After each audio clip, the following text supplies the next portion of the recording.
Blog Talk Radio.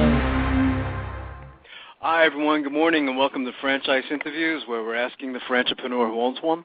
I'm your host, Marty McDermott, with my co-host, Don Johnson. And if you've ever dreamed about owning your own business, then you've come to the right place. Today we have a great show. We're meeting with Dr. Robert Needham, president of FranchiseInc. And for almost 30 years, FranchiseInc has been helping folks develop their business concept into a franchise. And in addition, they match prospective franchise buyers to the right franchisor to achieve their dream of owning their own business. Dr. Needham has also written an industry-endorsed book on solving the puzzle of owning a franchise, and that's coming up in segment 2 of Franchise Interviews. Our first segment today is being brought to you by Franchise Interviews, LLC, and Franchise Interviews gives you an up-close and behind-the-scenes look at franchising and entrepreneurship through our website, franchiseinterviews.com, where you can hear and read interviews, as well as get inside tips from some of the most successful sources in franchising. Our weekly franchise radio show on Blog Talk Radio, where each week you get to hear a new interview with franchisors, franchisees, franchise authors, franchise experts, and franchise attorneys. And our monthly franchise newsletter, which is a must-read for anyone looking to buy a franchise. And Don, welcome back to another edition of Franchise Interviews, back from Washington, D.C. How was the franchise show, my friend? Yeah, it's great, Marty, as usual. I have a lot of fun at the shows. It's hard work. It is. I mean, this is for you. This is a long week, I know, because you head to the show on Thursday, Don, and right. You get back, Sunday night, and then you have another week of work. So. Right, because the show exhibit hours Friday through Sunday. Sunday right. Going pretty late in the afternoon, and then everybody travels to get home, and then the work week starts. That's a long week, you know. I mean, you don't really have any time off, you know. So I know this is it's fun for you, though, you know, from what I right. understand, too. You know, I know you enjoy going to the shows, and you know, I was really upset I couldn't make it to this year, you know, as with the baby being sick and everything, but yeah, I was going to get on your case about that. Yeah, I know. Yeah, you let me go on that one, but I've been there and done that, you know, and you know, but next year, you know, we'll be there next year. In fact, maybe we'll have a booth there next year, you know, and right. do some exciting things as far as like live interviews and you know all that other stuff, you know. So that's the goal. We'll eventually do it. Yeah, the show was nice though. I like seeing clients, and then there's always a bunch of people throughout the year I get to know and become clients, but I've never met yet. So that's what's nice about the show. I get to meet them. Yeah, it is always interesting meeting them face-to-face, you know, as opposed to, you know, you and I spend a lot of time talking to them on the phone or through email right. and things like that, or having them as guests on the show. And it's funny, you know, doing all these interviews, Don, you know, I think we've bonded with pretty much everyone we've had on the show, you know, so you feel like you know them and they kind of become like a friend. Right. So you can say, you know, so. And what's nice about the show, too, it's just not all franchise companies. They have a supplier and right. vendor section, so you get to see friends who you're, you know, marketing your services through. Right, that's true, yeah. Was any highlights of the show, Don, that kind of stood out for you during the 3-4 days that you were down there? Well, it's always interesting seeing certain franchisors really stepping up to kind of make a statement. And right. some franchises had some pretty big setups there and had some nice buzz going around there. Because you know, some of the franchises, they lease out a lot of space. Yes, right. And yeah, some of them go all out, don't they, as far right. as having some really incredible, overwhelming booths, you know, that certainly make an impression on their franchise, you know. And, of course, a lot of the food franchisors, you know, a bunch of them were handing out food, and there was pizza franchises. And you said there was a lot of them, right, this year? There was a lot of pizza franchises. Right. I guess it was about, 4 or 5 of them? Pizza franchises? Was it, no, I think there was up around 13 or so. Oh, really? Oh, was that many? Yeah. Oh, yeah. Jeez. Talk about competition, you know. But I guess, you know, again, they're all different. You know, we've since we've been doing this show, we've had 2 pizza franchises on the show, and both I think they were very different concepts. We had Garlic Jim's, you know, who I'd eventually like to have back on the show, and most recently Marco's Pizza, right? Right. Yeah. We had Brian on the show. And I think, in fact, you met them down there, didn't you? Yes. Yeah, well, that's what's great about the show. And, you know, it's down at the Washington Convention Center. It's right in, I mean, you know, Washington's a beautiful city. Oh, yeah, it is. Always seems to be a lot of construction going on there. It's incredible. Kind of like, you know, it's like it kind of reminds me of Miami, where they're just like constantly building, you know. It's just yeah. condos and buildings going up and all sorts of things, you know. I just drive right into the city, stay at the same hotel, park my car, and I don't have to use it for the rest of the weekend because all the restaurants and places, and you walk from the hotel to the convention center. That's what's nice about that show. Yeah, it's too bad you don't get to go out during the afternoon, you know, and kind of like walk around, you know. Think about it every year. Yeah, I can only imagine. I'd love to leave for 4 or 5 hours and just check out. There's so many great things to see in Washington, D.C. No, it's true. I know it is. It's just wonderful to walk around. I know for me, many years I've been taking the train down there, and I always enjoyed the walk from the train station to the convention center, Right. A lot of times I could have just taken the bus from the train and I just walked, because it's just usually such a beautiful day. Yeah, and it was a pretty nice weekend overall. It was. This show did, I believe it set a record for the most amount of first-time exhibitors, first-time franchise companies, not new franchise. It could be a combination of new and established ones, but the most amount first-time exhibiting at this Washington show. That's fantastic. There must have been at least 40 or 50 or more. That's amazing. First time, and so it had its typical diversification of different industries and so forth. So that's great. Traffic could have been a little better. I think some people thought it was a little light with the traffic, and you never know the reasons for that. It could maybe be the overall economic slump. So true. Sometimes when the weather's good, maybe it's a curse. You know what I mean? You say it's nice weather out. Maybe instead, you spend the day outdoors or something like that. So who knows? Maybe get a better turnout when it's bad weather. So it's hard to say. It would be interesting. I think you and I spoke about this. If they had a show like up in, let's say, the Manhattan area, New York, right? Like in a Jacob Javits Center. I'm always curious how well it would do, in that particular location. Or maybe even Atlantic City. Sure, absolutely. Could be interesting, yeah. Yeah, no, I think it would be great. I got the book that you sent. You sent me the directory, and I was reading, it was a quote from Steve Greenbaum, who's the chairman of the International Franchise Association. I just wanted to go over a couple things. He says, a new IFA Educational Foundation research project conducted by PricewaterhouseCoopers found that in the United States alone, franchising generates for more than 21 million Americans and contributes a total economic output of more than $2.3 trillion to the nation's economy. So I think that number went up a bit. Right. It says today franchising is the business model of choice. It says for more than 75 industries, ranging from automobile services, healthcare to restaurants and weight control. Owning and operating a franchise can be an immensely rewarding experience, but as we say on the show, practically every show, it isn't for everyone. Like any business venture, it requires, and you say this frequently to your prospects and on the show, requires long hours, hard work, and carefully following the directives as outlined by the franchise system. In other words, following the franchise system, So it's always, if anyone's new to franchising, for people listening today, that's really what you're buying is a system, and it's so important to be able to follow that system and not reinvent the wheel. So that's why they say a lot of times franchising isn't particularly for everyone. Right. I just thought that was a great quote from Steve Greenbaum. So, but yeah, no, it sounds like you had a great time down there, and again, I'm sorry I missed it, but I think we'll be down there next year. Doing a live show, There's other shows. It was the second show I've done so far this year. They got a big one out in L.A. the end of the year. Which you're going to, right? Yeah. That's fantastic. That's great. Well, our last show, Don, was another interesting show. We met with Glenn Franson, and I think you saw Glenn right down at the show, right, to Massage Heights.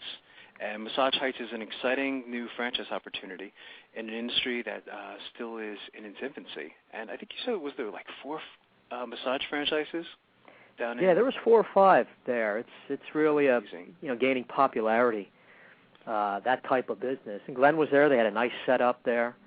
Talking to him a little bit. And, I was happy to have Glenn on the last show. I think it's real interesting. Their type of industry is just not getting a massage. It all has to do with the health and therapy aspect of it. Right. He was fantastic, I thought. And again, studying, you and I always kind of do a little research before we have a guest on the show. And this is just the industry in general is just fantastic. It says millions of Americans are seeking alternative treatments for common disorders and diseases, and massage therapy is becoming one of those alternatives. I think you were mentioning on the show a couple of weeks ago, Don, with the increase of people constantly on the go and working long hours and, right. stress on the rise. There's a lot of health benefits to getting a massage, so right. you're seeing that shift really in our culture. It says, according to the U.S. Department of Labor, between 2004 and 2014, the demand for licensed massage therapists are going to increase 18 to 26%. That's an exponential growth, so that's fantastic. So I like the industry overall. I think, Glenn was fantastic. I mean, we really could have had him on for 2 hours. He definitely knows his stuff. He's very passionate about this franchise, and congratulations to him again. He's the president and CEO of the company. That's correct, yeah, and that just recently happened. I think it was like 3-4 weeks ago, so right. But really a good guy. I really enjoyed listening to him. I went back and listened to that show, and I said, wow. I said, what a great guest, he really was very informative. What I like about this franchise as well, Don, is the low inventory.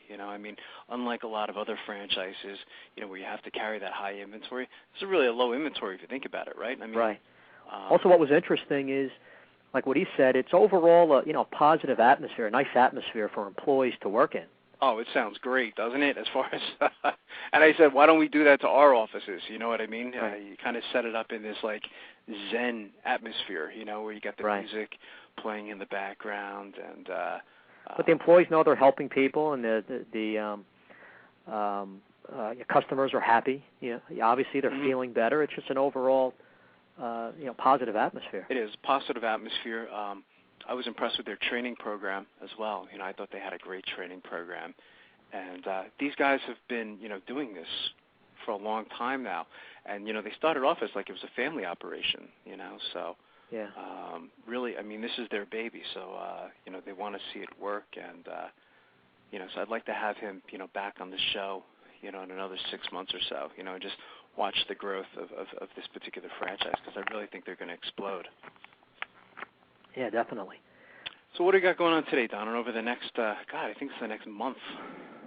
Yeah, we have some nice stuff lined up. Like you said, today we're meeting with Dr. Robert Needham, president of FranchiseInc, and they've been around for 30 years. That's fantastic. He also wrote a book, Solving the Puzzle of Owning a Franchise, so we're excited to have him on and hear about his experience. And it's always fun to have authors on the show, Right. And there's been a lot of different, books on franchising. This one has been industry endorsed. There's been a lot of buzz about this particular book, so I want to talk to Dr. Needham about that as well. We've had 6 or 7 authors on, I believe. Has it been? Yeah, that's right. Warren Gresham, Michael Gerber, several others. Yeah, no, absolutely. And I had some some testimonials. Joe Matthews. Yeah, Joe Matthews. Actually, it's so funny you said Joe Matthews. Listen to this. It says, what others are saying about Dr. Needham's book. Finding the right franchise and winning in your own business is a puzzle. It's solvable, but there are many pieces. The book is like the cover on the puzzle box, which shows what the pictures is supposed to look like when you're done. Quoted by Joe Matthews. Can you imagine that? Says Joe. And to get an endorsement from Joe Matthews is pretty serious stuff. He also wrote that fantastic book on franchising, Street Smart Franchising. Right. So getting a plug from Joe, that says a lot. So congratulations to Dr. Needham on that. It's this is one of the books on my hit list. To read over the next month or so. Yeah. Okay. Good. April 24th, Marty. We're meeting with franchise attorney. We've had her on before, Nancy Leonard. That's fantastic. Yeah, Nancy definitely knows her stuff. So it's always great to have her on the show.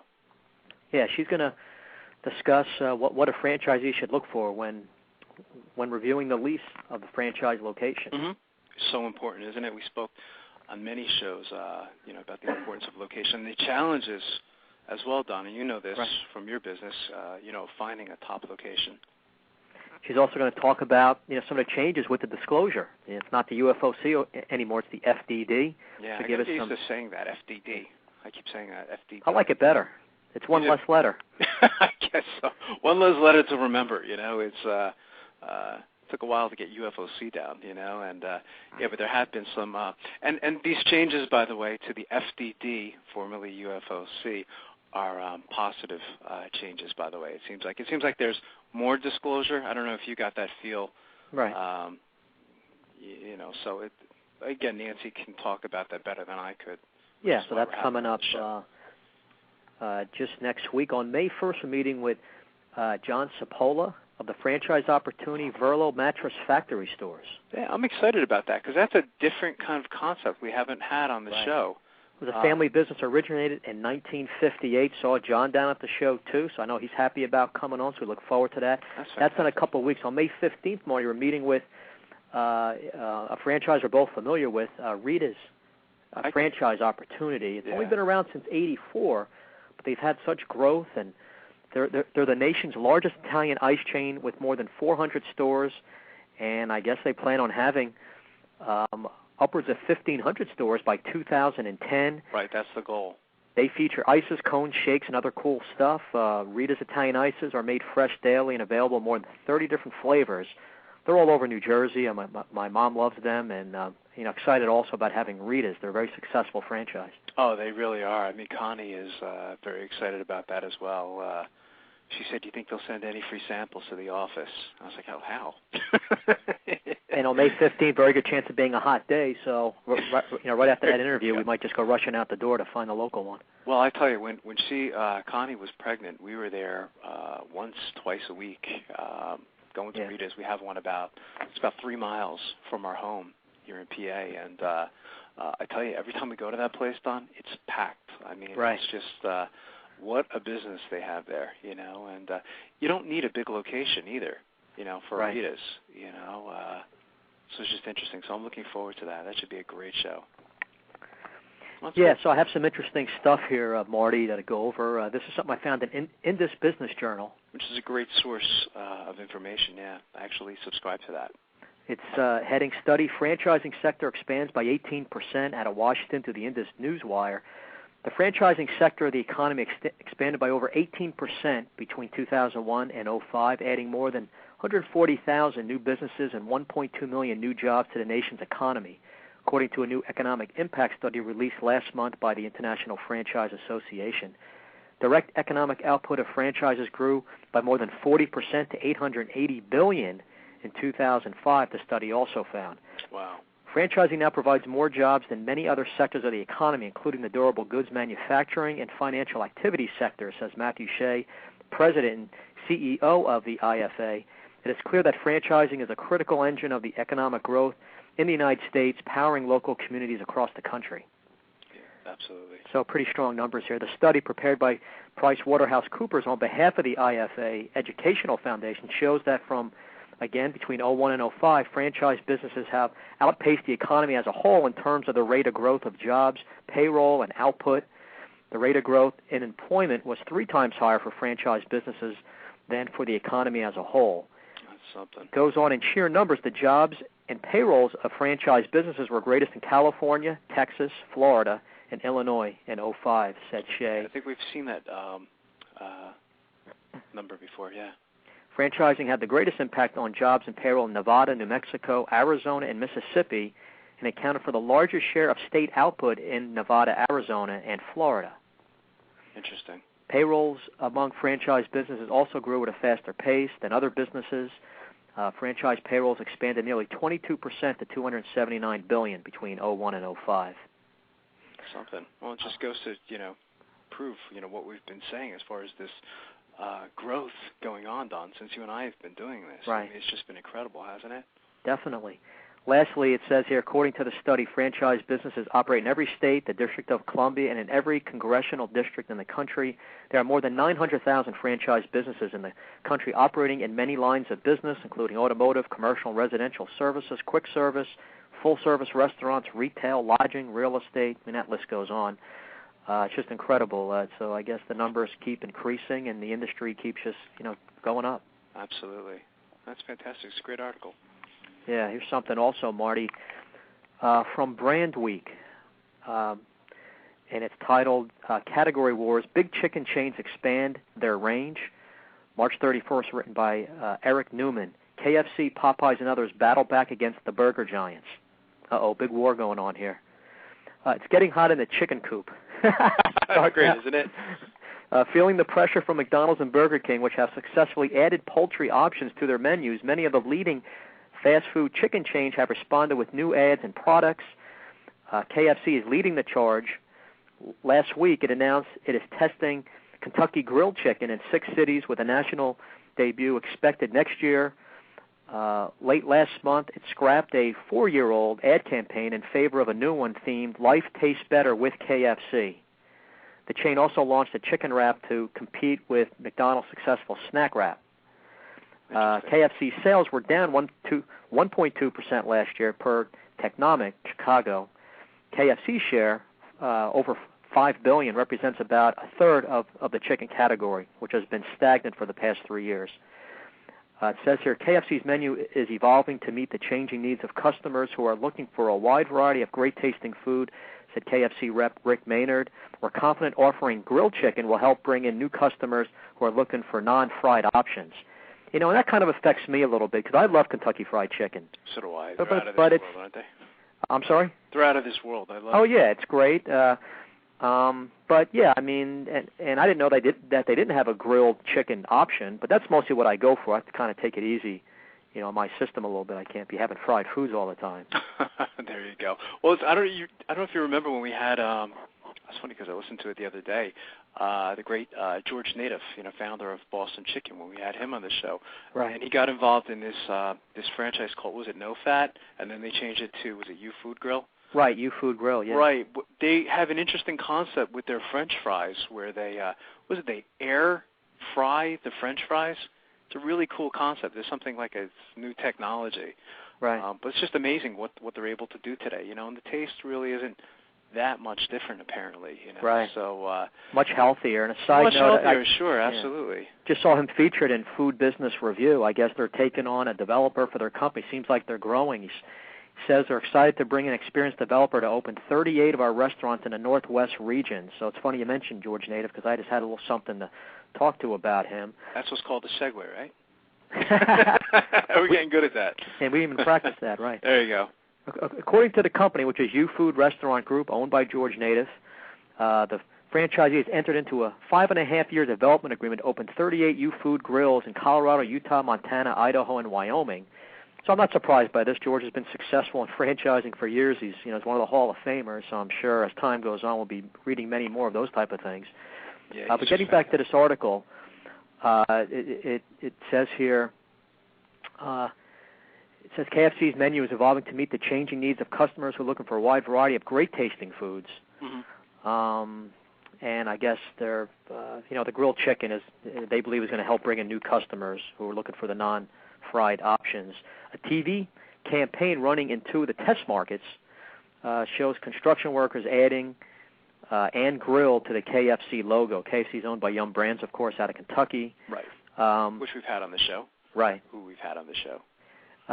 If you look back over the last 5 years, you see so much more growth in other sectors like breakfast, and they're stuck with a narrow product offering. This is him talking about KFC. Now number 2, Marty, is Chick-fil-A as far as the chicken category. Interesting. They've been battling back by pushing its breakfast menu. The company just wrapped a campaign in which its spelling challenged cow characters donned pajamas and carried placards with messages including "Chicken for breakfast, ever dawn on you," and "Add chicken to your morning routine." That's they have some funny stuff going on here. That is funny. It just seems like all these chains, if they're getting competition with one of their food categories, they just kind of go into something else more or less. They all seem to be doing breakfast and all have to kind of theme up something different to what they're doing. Like how often does McDonald's and Burger King kind of have to think of a new ad campaign to do something to their burger? Yeah, no, it's true. It's interesting. It always seems like Burger King is following or trying to duplicate what McDonald's does. They kind of wait for McDonald's to do it, and then they jump on that bandwagon. But yeah, it's the competition is really, I think it's a great thing, Don, because what it does is it just makes you work harder. We've seen a lot of these interesting concepts come out over the last year. Subway just recently added, was it pizza, I think, to their menu? Well, I think Dunkin' Donuts, too. Oh, that's right, yeah. Somebody was telling me about that. But well, hopefully this is all better for the consumer, just more variety.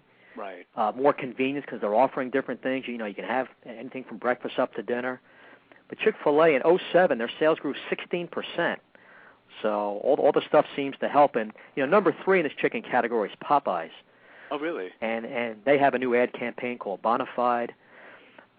So I guess one of their taglines is "Change your chicken, get bona fide." So that's interesting. Huh? That's pretty creative. That was pretty interesting article. How these companies always have to be evolving, so to speak, and staying on top of their game. Well, recently we spoke about that in Wendy's. Recently they went back to the whole breakfast thing. Right. I think they have breakfast now because I think their sales have been down. I think some of the Wendy's restaurants have been struggling, so they went back to the whole breakfast thing because when they started it way back when, I don't think it worked out too well. Right. Yeah, so I mean, I think the competition is it's a great thing. It makes you work harder, and right. The person that benefits really is the consumer, so.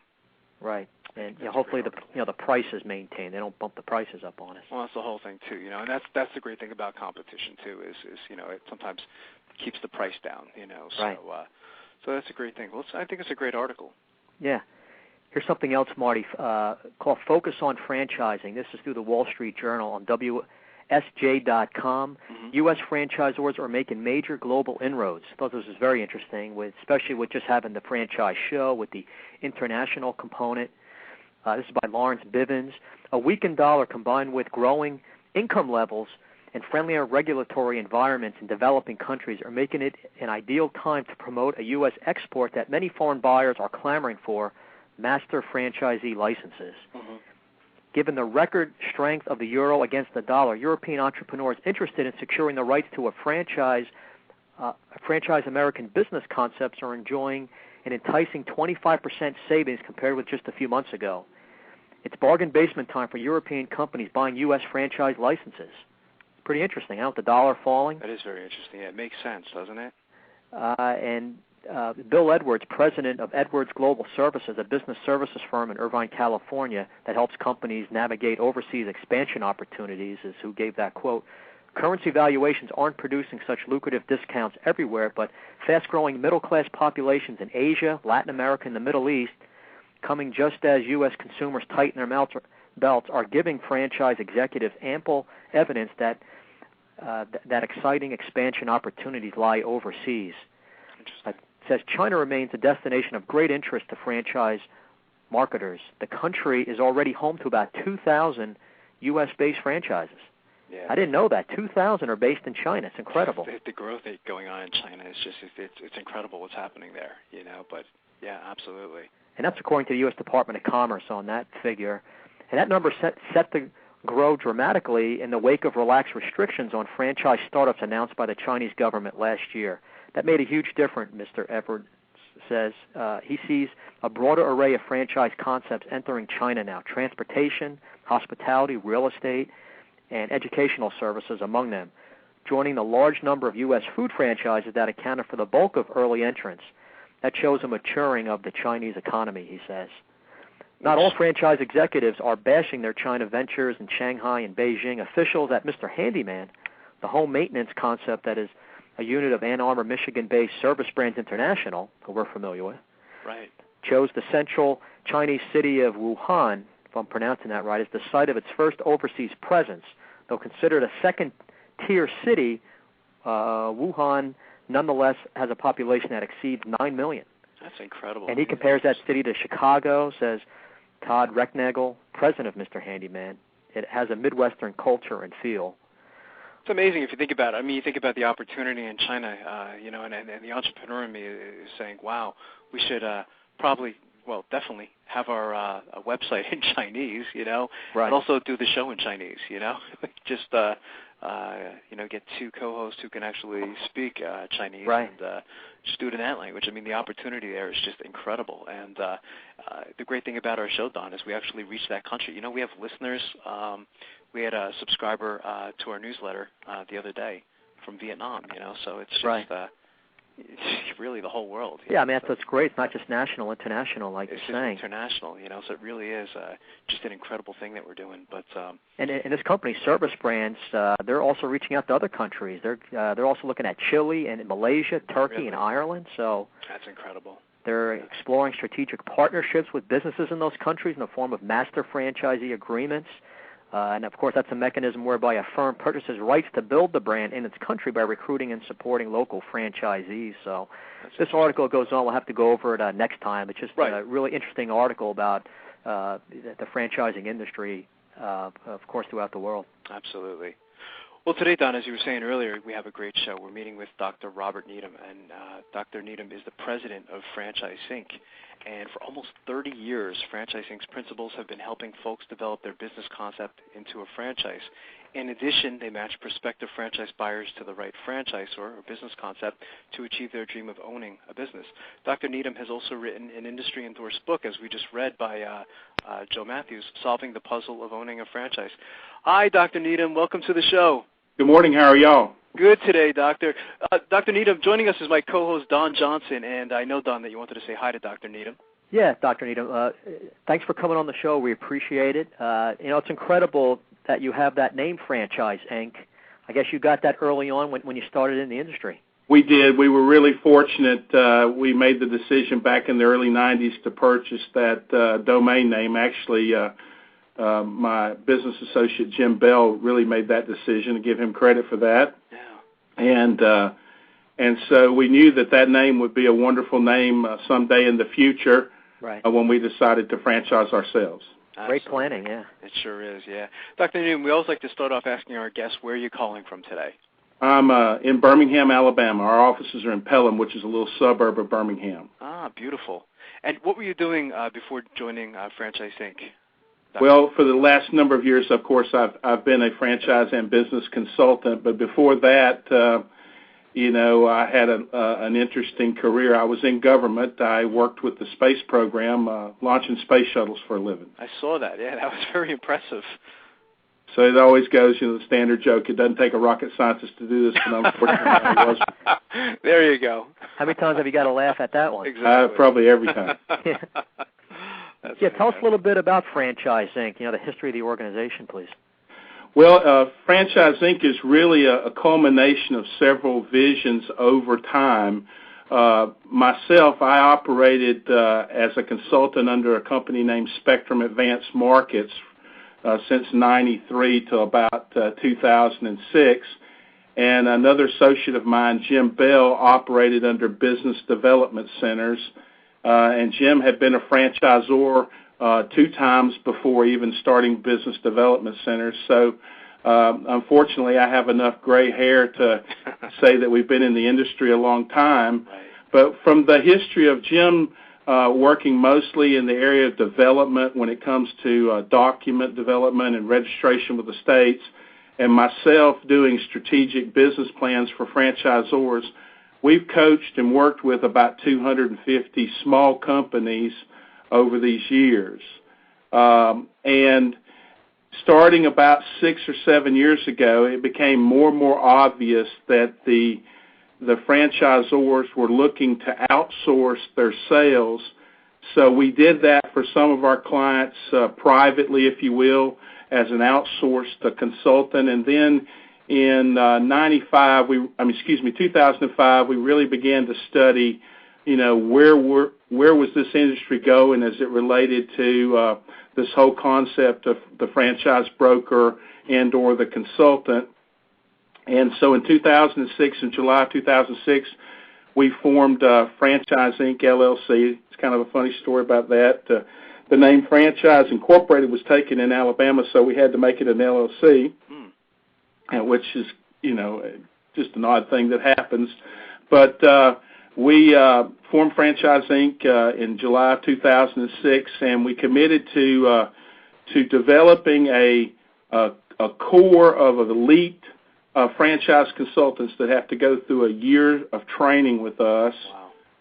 To be what we call fully certified or become what we refer to as a senior consultant. And we're just committed to trying to bring a high standard of quality to that part of the business. Are these consultants, Dr. Needham, are they consultants to the franchisor themselves, or mainly helping people looking to invest in a franchise concept? Initially, while we provide both services, we do the full consulting package to the franchisor in 9 major areas.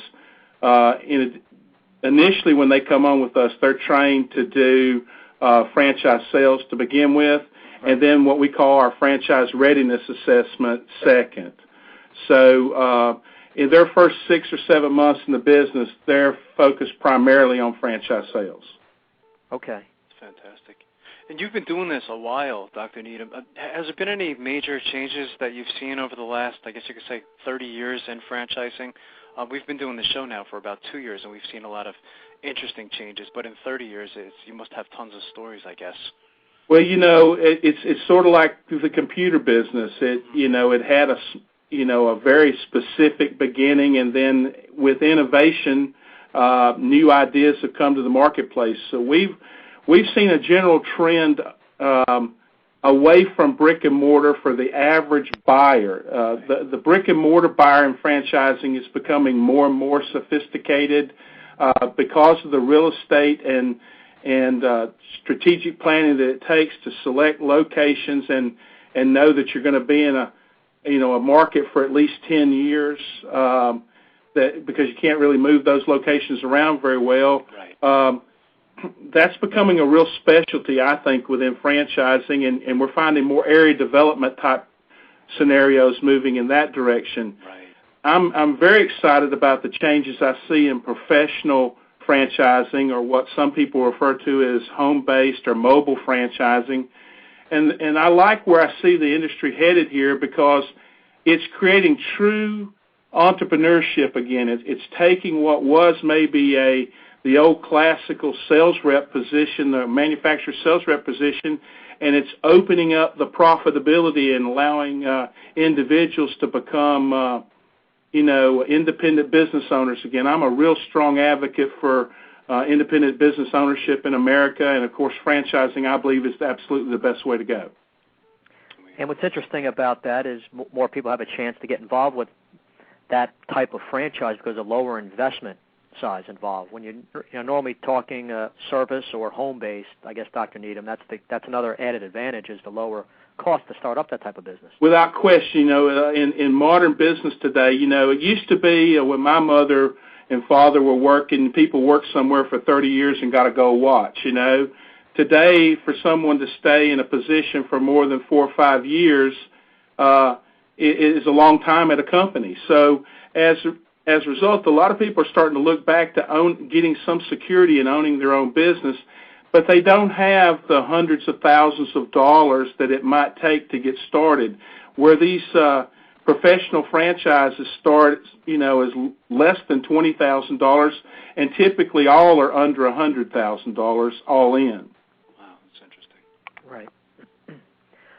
So talk a little bit more about the different services provided by FranchiseInc. It seems like there's consulting services. It seems like it's really a full-service type of company you have. We do. We still continue to do the areas of coaching and development of the franchise. So we can take a franchise or a person who has a business concept that they think they might want to regionally, nationally, or even internationally expand their business concept, and we can start with them and take them through and develop each critical area of the business, including helping them get their documents done with our, outsourced attorneys.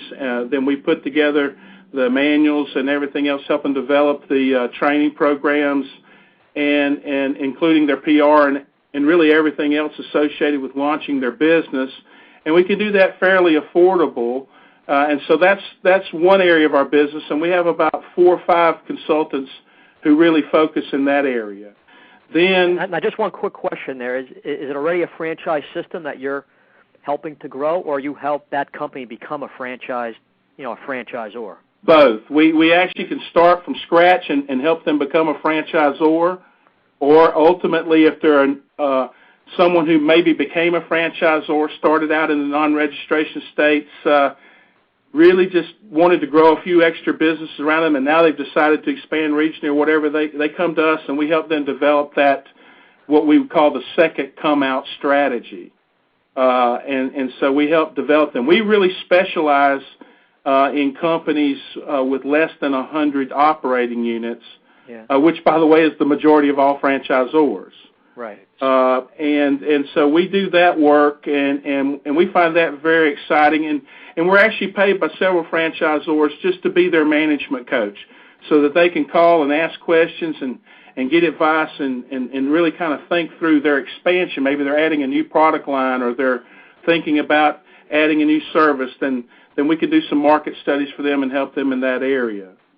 Of course, what's becoming a major part of our business since we franchised is the bringing on of these professional consultants and taking on what we call our preferred list of clients. Now, in franchise sales today, there's really two types of sales teams. There's what I would refer to as the referral broker, who is looking to find the prospect, do a pre-interview with them, and then hand them off to the franchisor, where the franchisor then sales department takes over and really completes the transaction. Right.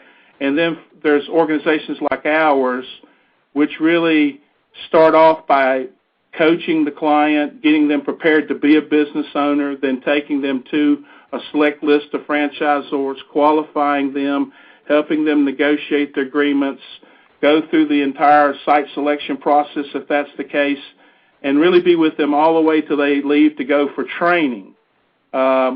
So we spend an average of 16 hours with a customer of ours before they actually purchase a franchise. Wow, that's intense. 16 hours on the phone. Right. That's amazing. Just a quick question. It always interests me, and it seems like it's going on more and more now, that a lot of franchise companies are outsourcing their sales department. And so what are the major advantages to doing that? To have FranchiseInc handle the sales and have a sales department? It's interesting that you asked that question. And this is not a slam on the franchisors, what I'm about to say. I have learned over my years in the business, this is a truth, that franchisors are excellent operators, meaning that whatever their business concept is, they're very good at operating that concept. Right. What they aren't very good at is explaining the financial risk management that it takes to get a person to make maybe the largest or second largest financial decision that they're going to make. Right. And they have to, and so they're busy running the business, right. And they don't have time to spend really learning to become a professional risk manager, which is really the job we do. We say we're in the sort versus convince business. We have to help people sort through a multitude of issues to get themselves emotionally prepared to take the risk of entering into a business of their own. And so that's a professional skill that really takes time to hone and learn. And to do it well, you have to be a part psychologist, part business manager. You have to understand finance and many other motivating factors. So, it's interesting depending upon whose numbers you trust, there's somewhere between 3,000 and 4,000 franchisors in America today, the majority of which have less than 50 franchise units. Right. True. And I think the reason is they don't know how to sell the franchise. So it's better to hire a professional consultant to come in who knows how to qualify the prospect and to coach them and to prepare them mentally to become their franchisee, and then let them do the best thing they know how to do, which is operate their business. And then it probably saves money on top of that, so it's a win-win. It really does, because not only do they have the cost of the acquisition of the customer, but then they're having to maintain those staff members who really aren't supporting the franchise operation. They're only acquiring new franchisees, and they become a pretty heavy overhead, especially if they're only selling 10 or 12 franchises, which, by the way, is about the average that a franchise salesman sells a year is about 12. Yeah. Now, our team, it does quite a bit better than that. We have guys that sell 150 franchises a year. But that's because we've spent so much time preparing them properly to do that. Interesting. Another question we'd like to ask someone like yourself, Dr. Needham, is what advice would you give to aspiring entrepreneurs looking to buy a franchise? Well, first of all, it's interesting. I believe they have to first find out who they are. Mm-hmm.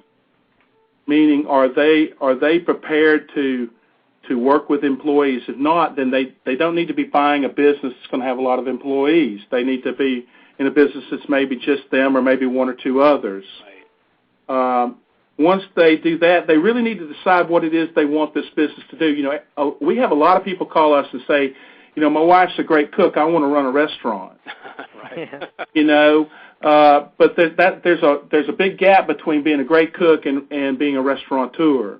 Right. And so what we do is we try to find out what they really, the old saying, I believe, I don't know who actually gets credit for originally quoting. It's certainly not me, but the old saying that people don't buy drills because they want drills. They buy drills because they want holes. That's right, yeah. What we try to do is find out what is it that they really want, and the franchise is just the vehicle to get them to their dream. So often when we're talking with them, we find out that it's freedom or financial independence, which, is really freedom still. And they really want to be able to control their own destiny or some of those kind of things. So then we start looking at the business, and we start explaining the business from that direction, and it's really independent of what the business does, because there is no perfect business, as you know. Right. Every business has something that's not great about it, and every business has something that's super fantastic about it, and we try to help them understand those various things. That's interesting. We had a couple guests a couple of weeks ago, Dr. Needham, from Fish Window Cleaning. There was two young gentlemen. They worked for Enterprise Rent-A-Car for many years, and they were very frustrated. They were working 50, 60 hours a week, I think it was, Don, they were mentioning. Right. And they were surprised at first. They ended up in the window cleaning business. They said in a million years they never imagined buying that kind of franchise, but it just matched what they were looking to do. They just wanted flexible hours where they can get home early and spend weekends with their family and things like that. Right. They did a lot of due diligence and right. a lot of questions and points of what they wanted in a franchise system, and that met most or maybe all of what they were looking for. Right, and they're very happy now, So, but yeah, it was just interesting. They never pictured it in a million years. One of our top female consultants was a regional vice president for Enterprise before she came with us. Oh, really? Yeah. And I must say that they have an outstanding training program, and I've met a number of people that have left Enterprise to go be their own business person, and Enterprise does a wonderful job of preparing these young folks. They take them on early from college, and that's what they said. Really teach them a business well, and then they send them out to start their own businesses. Absolutely, that's something. Why did you write the book "Solving the Puzzle of Owning a Franchise," Dr. Needham? This is not to take away from any of the books that are on the market today, right. But the authors that wrote those books, they had to balance themselves between trying to speak to the franchisor and speak to the consumer both. Mm-hmm. And I respect why they did that. For me, I felt there needed to be a book that was solely written for the consumer. Right. That took them through this self-assessment phase that we talk about, helped them really get to know who they are, that instructed them properly about what type of documents they were going to face when they got in this industry, and really then even outline for them the key questions, because to me, one of the key ingredients of purchasing a franchise is what we call verification. And they need to know how to properly interview franchisees and get the information that they need. They need to know how to properly get the franchisor to describe the business model to them. And I just wanted to write a book that would do that, and I wanted to make it simple and easy to understand and not, a lot of big words. And from what I understand from the folks that have reviewed the book and the thousands now that have read it, that's apparently what we've accomplished there. That's fantastic. And you've had some strong endorsements I saw on the book. We're really blessed with that, and we currently are running national television, offering the book to prospective buyers for free. I've gotten to the place where I feel like I need to give this book to the community. So if you'd like to have your listeners contact you and you send me the referrals or whatever, we'd be happy to have your listeners get a copy of our book free as an e-book if you'd like. That's great. Yeah, absolutely. Wow. Yeah, and Marty, you're right. Looking at different people in the industry really giving a testimonial, really saying great things about the book, Dr. Needham. It just seems like it's a real complete, practical book, and at the same time talks about just the wonders of owning a franchise and, the dream of it all and everything. Absolutely. And then the one other thing I did I thought was kind cool for a book, was the last chapter was actually just a summary of the whole book in about 10 pages. So for the person that just doesn't have the time to read the whole 190 pages, they could just read those 4 or 5 pages. Oh, that's fantastic. And they'd at least know what to do, you know? Right. Oh, that's great. It seems like it's almost a must-read, and we'll certainly, Marty, we talked about this before the show, we'll have to add it to our website. Yeah, we're going to add it to our websites, Dr. Needham, as well. Yeah, franchise. We would love to send your listeners a copy of the book. That's great. I really appreciate that. So I guess there's always misconceptions sometimes about, people owning a franchise. They just think it's a big-name franchise. They're going to put their money down. They're automatically going to be successful. And Marty and I are always talking about franchising is not for everybody, and it's hard work. You have to work just as hard as investing in a franchise as any other business. It's just that your chance of success is higher, and I guess that's something you really keyed in on the book, Dr. Needham? It is, Don. I think that, the old saying is people don't plan to fail, they just simply fail to plan. The majority of businesses fail mostly because of lack of capital, because they didn't think about all the necessary things that they were going to need. What's beautiful about franchising is the franchisor has already developed those lessons learned. They know the capital that's going to be required. They tell you that in advance, so they take some of that mystery out. And I think that's one of the main reasons. That and just having a good business system that everybody clones and follows is why franchising, I believe, is a superior choice to starting your own business every time. Right. I agree. You talked about before what advice for someone looking to buy a franchise, but what specifically, as far as the characteristics, do you feel in a person on how they'll become successful in owning a franchise? Are there specific characteristics that are pretty common themed on people who make it as a franchise owner? Without question, we teach our guys to kind of draw a line, and I refer to this in the book. And on the left side of the line is the classic employee, and on the far right side of the line is what we maybe say the all-out entrepreneur. The franchisee is really somebody in between. They have the discipline to work, the work ethic that comes with what you might call the employee, but they have the dream and vision of the entrepreneur. But probably the single most important aspect is, once they determine that they're really a leader and that they want to do this, is that they're coachable. I see so many people want to come into franchising and then try to tell the franchisor how to do their business. And that's not what franchising is really about. It's about taking people who truly want to run a business but who are willing to follow a proven plan. And so coachability, I think, is maybe one of the major key aspects of becoming a franchisee. That's interesting. And we've always heard, Marty, the common word of then the franchisee has to have the passion. Sure, absolutely. And that all goes to your service, Dr. You have to see and try to form, call it puzzle pieces, whatever, that person's passion for something to a franchise system. I guess that's the whole trick. Some people jokingly say that we're eHarmony of franchising. That's clever.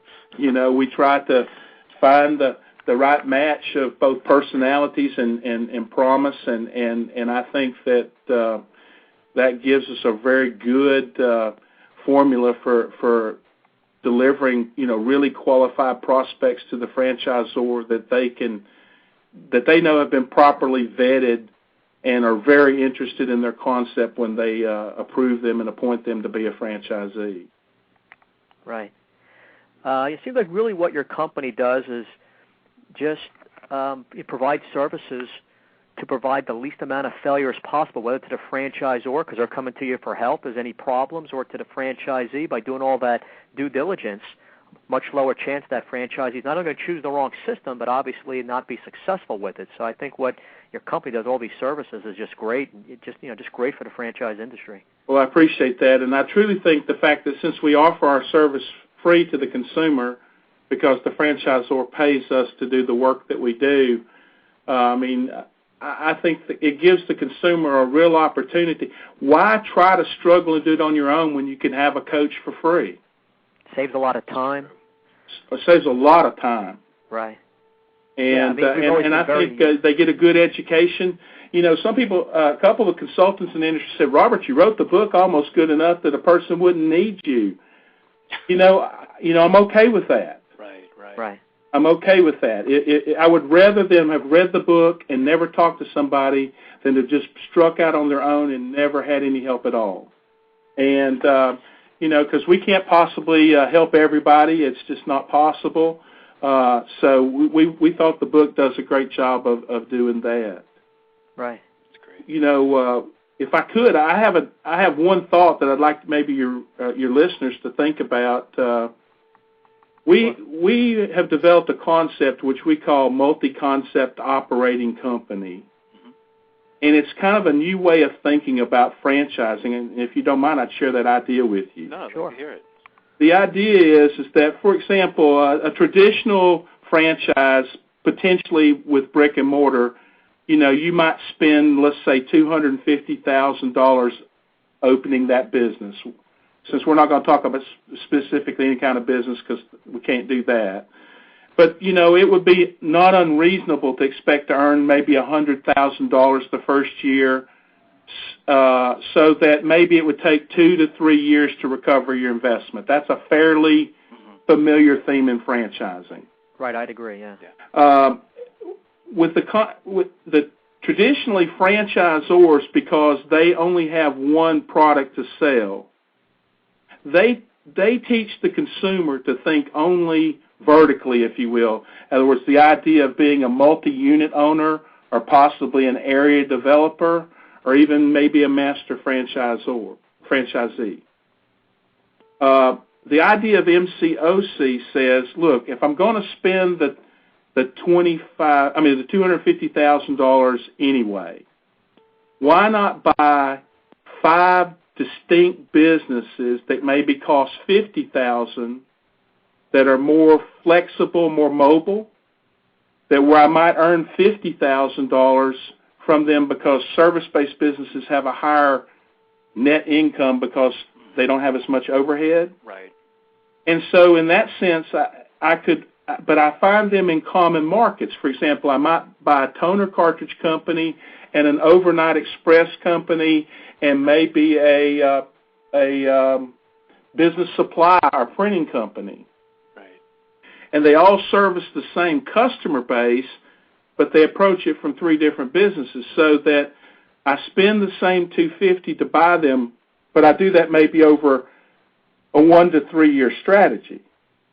And each one of them earns the $50, so at the end I'm making $250 for my $250 instead of $100 for my $250.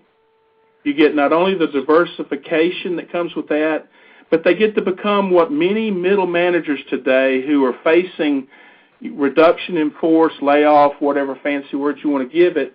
They've got, excellent 401ks, IRAs with the entrepreneurial stock option plan, the ERSOP, the ability to utilize retirement funds to manage that, and with either that or the severance pay they're getting from their former employer, they can start owning their life instead of renting their life out to someone. They're an executive. They're already proven. Right. And they become the CEO of their own multiple operating unit, and they hire professional managers to run each one of those 5 units. I tell you, we've got about 150 of those clients so far since we introduced this about a year ago, and it's just working phenomenally.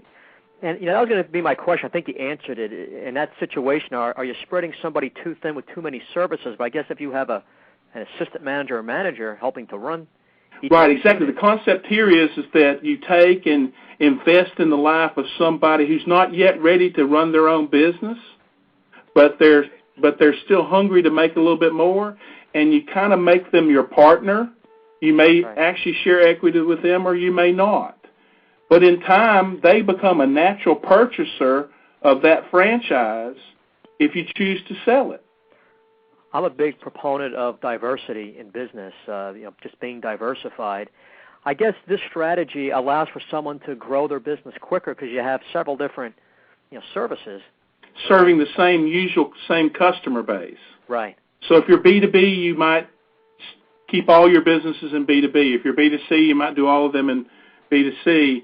Right. And some people, they don't buy 5. They maybe buy 3, but then they buy multiple units of a couple. Right. Whichever way that works out, it just gives them diversity. It makes their business a little more recession-proof. Exactly, yeah. it diversifies the risks, and it allows them to sell off parts of their investment without having to sell the entire investment. Yeah, this is interesting. I never really heard this. We've produced a white paper on that we've shared with many of the franchisors. I would also be happy if you'd like, if you want me to maybe send that to you, if you want to put that out, we'd be glad to share that white paper with you as well. It really just explores what this means to be a multi-concept owner. That's interesting. Yeah, we'd be definitely interested in getting absolutely. that. Yeah. Very good. That's fantastic. We have about 30 seconds, Dr. Needham. What are FranchiseInc's plans for the future? Well, we are a niche boutique-type company, so we're probably going to add another 15 or 20 consultants this year, maybe add another 5 or 6 franchisors, which would put us somewhere near 50 that we represent. And we're planning to continue to grow. The main thing we see as an industry issue is lead development. And so we're investing a lot of research money into innovative new lead development techniques for the entire industry. Right. Not only for ourselves, but certainly since we're a boutique organization, we could not possibly use all the leads we could generate. So we see ourselves as a service bureau to the industry, and so we're developing those techniques, and we're going to make some major announcements this summer on some things that we think are going to change what is right now, I think, the broken lead system depending only on the Internet. That's fantastic. What's the best way for someone to get more information on your services, Dr. Needham? Certainly our website is FranchiseInc.com. Okay. And if you don't mind, you want me to give my toll-free number as well? Sure. They could call us toll-free at 800-961-0420. That's fantastic. And I want to thank you again, Dr. Needham. You've been an incredible guest, and I think Don and I would both like to have you back in several months. I think there's some more to talk about. And we'll be reading the book. Looks like it's been a great success. You continued with that, too. Well, I appreciate that, Marty and Don, and I look forward to speaking with you again in the near future. And maybe we could even do some joint calls with some of our clients. Sounds fantastic. The franchisor clients. I'd love to do that with you. Sounds Thanks, great. Dr. Needham. You have a great day today, and we'll talk to you soon. You too. Thank you, care. Dr. Needham. Take care. Bye-bye. Great show, huh, Don? Yeah, very interesting person. Great concept. Very indifferent, too, you know. Yeah, they're providing some of the services we've spoken and had other guests on the show, but they're with a little different angle with a few things, like what he was talking about last with the multi-brand ownership. It's a very interesting concept, yeah. I'd love to have him back on the show. I still had some more questions for him, but we're running out of time, Time goes quick, yeah. It sure does. But for our listeners, go to franchiseinterviews.com, franchisefunding.net, gofranchise.com. You can call our toll-free number at 888-722-2785. And I guess I'll be seeing you next week for another show, Don. We have Nancy Lennar next week, don't we? Look forward to that, Marty. Good show. Have a nice day. Thanks, Don. You have a great day. Talk to you next week. Okay. Take care. Bye-bye.